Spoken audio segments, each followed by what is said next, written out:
Hello friends, welcome to this channel. आज मैं एक ऐसा टॉपिक उठा रहा हूं जो कि बहुत इंपॉर्टेंट है सिविल सर्विस एग्जामिनेशन से related and most of the candidates चाहते भी हैं और कुछ लोग जो उस तक नहीं पहुंच पाते उनके भी दिमाग में बना रहता है कि इसकी यूटिलिटी कितनी है। जी हाँ, मैं बात कर रहा हूँ role of coaching institutes in UPSC civil service exam preparation. और ये टॉपिक ऐसा है जिसको कि हैंडल करने में विल बी नॉट पॉसिबल कि आप एक वीडियो में इस चीज को कवर कर पाए, और इसके लिए I will be coming back again and again and काफी कुछ चीजों पे हम लोग इस पे बात करेंगे। सबसे पहले मैं बात करूंगा क्या आप कोचिंग के बिना इस एग्जाम को क्रैक कर सकते हैं। आइए इस रियलिटी को एनालाइज करें कि अकेले सेल्फ स्टडी आपको यूपीएससी में जीतने में मदद कर सकता है। इस सच्चाई को अनकवर करने की कोशिश करते हैं। लोग कहते हैं कि कोचिंग के बिना इस एग्जाम में सक्सेस पॉसिबल नहीं। आई एग्री, कोचिंग एक बहुत बड़ा फैक्टर है और कई लोग ये परफॉर्मेंस में डेफिनेटली एक रोल प्ले करता है। पर इस पे बात करने से पहले सबसे पहले हम ये देखें क्या कोचिंग इस एग्जाम के लिए जरूरी है। मैंने पहले भी कई बार अपनी वीडियोस में जिक्र किया है, UPSC has given you so much of liberties and उस लिबर्टी वाला जो उनकी चॉइसेस जो उन्होंने इस एग्जाम में दी हैं उसमें एक ये भी चॉइस है कि आप तैयारी अपने आप कर रहे हैं या you are taking guidance from coaching institutes, उनके लिए कोई फर्क नहीं पड़ता।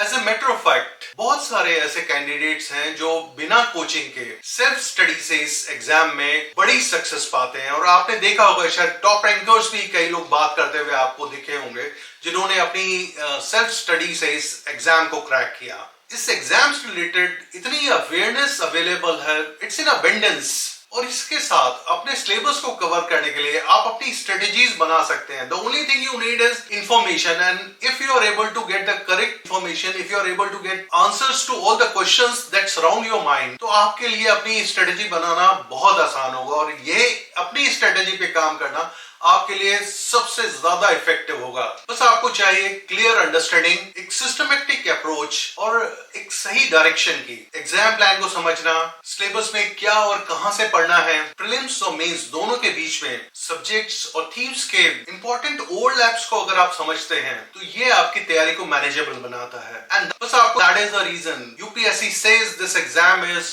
2 stage examination, prelims and mains. And mains आपका फोकस है because written exam mains plus interview will determine your result. And if you look at prelims and mains syllabus, prelims में बहुत आउटलाइंड है सिलेबस एंड मेंस में बहुत ही एक detailed, एक well explained syllabus है हमारे सामने, एक वास्ट सिलेबस नजर आता है which can be A guiding point for even prelims. Self study के साथ सबसे बड़ा फायदा and that is most important, independence. Independence is your strength. Self study के साथ अपनी तैयारी करने में आपके पास फ्रीडम है, फ्लेक्सिबिलिटी है। आप अपनी चीजों को अपनी तरह से अपनी स्पीड से तैयार कर सकते हैं, अपने स्ट्रेटेजी को कहीं भी अगर जरूरत पड़े तो अडेप्ट कर सकते हैं। बट उसके लिए रेलेवेंट बुक्स, सही study material selection, that become sometimes a challenge. Different sources से आपको अपने लिए नोट्स डेवलप करने में कुछ टाइम लग सकता है। फिर सिलेबस ऐसा है कि जहां पे एक बुक पे भरोसा नहीं कर सकते, आपको एक सब्जेक्ट में डिफरेंट टॉपिक्स के लिए मे बी मल्टीपल बुक्स की जरूरत पड़े। हो सकता है आपको कई सोर्सेज का रेफरेंस लेना पड़े और इसे टाइम टू टाइम अपडेट करते रहना होगा। सेल्फ असेसमेंट के साथ आप अपनी ability, competence, subject knowledge, syllabus के कुछ सब्जेक्ट्स के साथ कहीं मैच करती है और आप एक एस्टिमेशन कर सकते हैं कि आपको एग्जाम के लेवल तक पहुंचने के लिए कितना एफर्ट करना है, किन जगहों पे आपको ज्यादा काम करना है, किन सब्जेक्ट्स पे आपको कम काम से आपको रिवॉर्ड्स ज्यादा मिलेंगे। सिंस आप अपनी चीजों को खुद ही तैयार कर रहे हैं, इसलिए आपको अपनी स्ट्रेंथ और वीकनेसेस का बहुत अच्छी तरह से पता होना चाहिए। वैसे तो सेल्फ असेसमेंट हर एक कैंडिडेट के लिए बहुत इंपॉर्टेंट है, बट अगर आप कहीं कुछ गाइडेंस ले रहे हैं, कोई आप मेंटोर्स के साथ काम कर रहे हैं, कोचिंग इंस्टीट्यूट में आप कुछ हेल्प ले रहे हैं, तो वहां आपको आपकी सपोर्ट के लिए लोग हैं जो आपकी शायद चीजों को हाईलाइट कर सकते हैं। सेल्फ स्टडी के साथ सिर्फ अगर मैं ये बात कर रहा हूं कि जहां स्ट्रेंथ और वीकनेसेस को आपको देखना है, वहां पे उन चीजों को ध्यान में रखते हुए आपको अपनी तैयारी की स्पीड को, अपने तैयारी के तरीके को अपनी हैबिट्स के अकॉर्डिंगली मैच करना होगा। And that's a big challenge. आपको उस चीज में अगर आप सिंसियरिटी दिखाते हैं, you are thinking of the purpose, जिस चीज के लिए आप ये तैयारी कर रहे हैं, तो आप ये हमेशा कर पाएंगे। Follow strategy that leads to success. एक रणनीति को फॉलो करें जो आपको अल्टीमेटली आपके डिजायर्ड डेस्टिनेशन तक ले जाए। आप अपनी लर्निंग के टिपिकल स्टाइल को जारी रख सकते हैं और आगे बढ़ सकते हैं, बट सेल्फ डिसिप्लिन बहुत जरूरी है। इसमें छोटे एम डिफाइन करना और विद इन टाइम फ्रेम उनको अचीव करना, दैट इज मोस्ट इंपॉर्टेंट। आप अपने लिए क्वार्टरली, मंथली, वीकली, यहाँ तक कि डेली टारगेट्स बना सकते हैं and aim to achieve those things within time. It's all about execution. जो आप प्लान कर रहे हैं उस पर कितने अच्छी तरह से एग्जीक्यूशन उसका हो रहा है, that will determine in what direction you moving और आपसे सफलता कितनी दूर है। आपको करंट अफेयर्स के फ्रंट पे स्पेशल मॉनिटरिंग रखनी होगी। नेशनल और इंटरनेशनल लेवल पे जो भी इवेंट्स हैं, हैपनिंग्स हैं, जो भी कुछ नई डेवलपमेंट्स हो रही हैं, उस पर एक नजर रखनी होगी और लेटेस्ट के साथ अप्रेज्ड रहना एक आपके लिए बेनिफिशियल होने जा रहा है। रिवीजन और रेगुलर प्रैक्टिस, आपकी इवैल्यूएशन बहुत इंपॉर्टेंट है। Whatever you are reading, revising, उसको कितनी अच्छी तरह से आप कर रहे हैं उसका इवैल्यूएशन बहुत जरूरी है।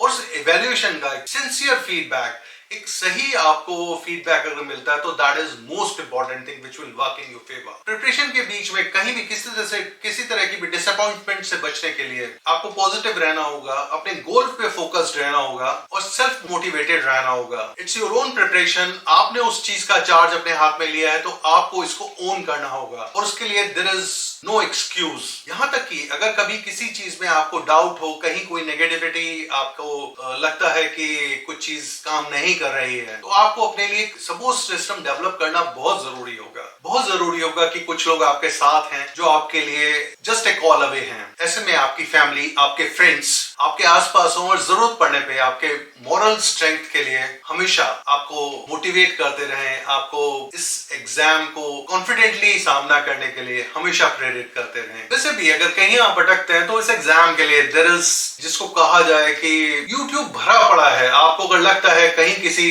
जगह आप अटक रहे हैं, कोई चीज ऐसी है जिसमें कि आपको कोई चीज समझ में नहीं आ रही, you have in number of videos, in number of toppers talk and इतने फ्री वीडियोस भरे पड़े हैं लोगों के कि जहां से आप कुछ इंसाइट्स ले सकते हैं। और YouTube ही क्यों, ट्यूटोरियल्स, सोशल मीडिया पोस्ट और सबसे ऊपर टेलीग्राम चैनल। आप कुछ भी सर्च करें, you will have lot of options जहां से कि आप कुछ इंफॉर्मेशन गैदर कर सकते हैं और इनमें से जिसको भी आप रिलायबल सोचते हैं, समझते हैं, उन चीजों का आप यूज कर सकते हैं। पर ये कॉइन का एक साइड है। सेल्फ स्टडी के साथ में कई बार डिसिप्लिन और कंसिस्टेंसी मेंटेन करना डिफिकल्ट हो जाता है। आपको क्या लगता है, आप अगर सेल्फ स्टडी कर रहे हैं तो आपके तैयारी में कहीं कुछ प्रॉब्लम्स आप फेस करते हैं? Share it with me in comment section and certainly we will work on it. क्यों ना वैसे भी हम एक अगले वीडियो में इस बारे में बात करेंगे कोचिंग के बेनिफिट्स क्या हैं, क्या कोचिंग आपको हेल्प करेगी आउटशाइन करने में। तो मिलते हैं जल्दी ही, तब तक तैयारी करते रहिए, आगे बढ़िए और अपनी ड्रीम डेस्टिनेशन की तरफ ये जर्नी जारी रखें।